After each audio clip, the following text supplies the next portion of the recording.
అర్జునుడికి కర్ణుడికి మధ్య వ్యక్తిగతంగా వైరం ఉండేది. కర్ణుడి యొక్క దానగుణాన్ని అందరూ పొగుడుతూ ఉంటే అర్జునుడు భరించలేకపోయేవాడు. ఓ రోజు కృష్ణుడి దగ్గరికి వెళ్ళి, బావా, నేను కూడా దానాలు చేశాను. అవసరమైతే కర్ణుడి కన్నా ఎక్కువ చేస్తాను. అయినా నన్ను ఎవరూ గుర్తించడం లేదు. అందరూ ఆ కర్ణుడి దానగుణాన్నే పొగుడుతున్నారు. దీని వెనుకున్న కారణమేంటి అని అడిగాడు. అప్పుడు అని చిరునవ్వుతోనే కృష్ణుడు సమాధానం చెప్పకుండా ఊరుకున్నాడు. ఈ సంభాషణ జరిగిన సాయంత్రమే అర్జునుడిని కృష్ణుడు సరదాగా బయటకు తీసుకువెళ్ళాడు. అక్కడ వారిద్దరికీ ఓ బంగారు కొండ కనిపించింది.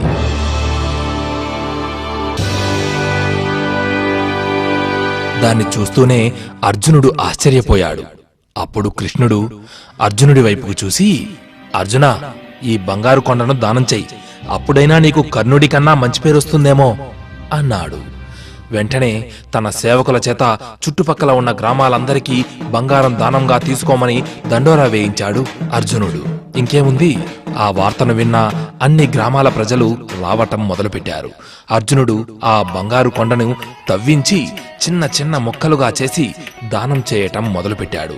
ఎంతమందికి దానం చేసినా సరే ఆ బంగారం మాత్రం తరగటం లేదు. జనం సంఖ్య కూడా అలాగే పెరుగుతూనే ఉంది. ఇక దానం చేసి చేసి చేసి అలసిపోయి అర్జునుడు, కృష్ణ, దానం చేయాలంటే చిరాకేస్తోంది అన్నాడు.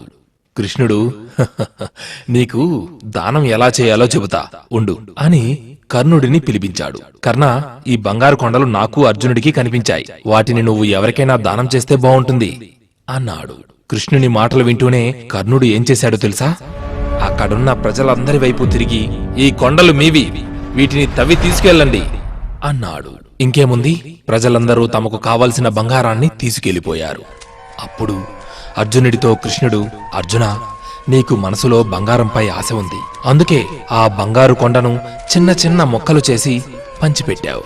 కాని కర్ణుడికి దాని మీద ఆశ లేదు. అందుకే ప్రజలకి ఆ కొండంతా ఇచ్చేశాడు. దానం చేసేవారికి మనసులో ఎటువంటి ఆశ ఉండకూడదు. అప్పుడే ఆ దానం ఫలిస్తుంది అని అర్జునుడికి కృష్ణుడు బోధ చేశాడు. మంచి పనులు మనం చేసుకుంటూ పోతుంటే వాటి ఫలితం రెట్టింపుగా ఏదో ఓ రోజు మనకు మంచిని తప్పకుండా మోసుకొస్తుంది. ఏమంటారు?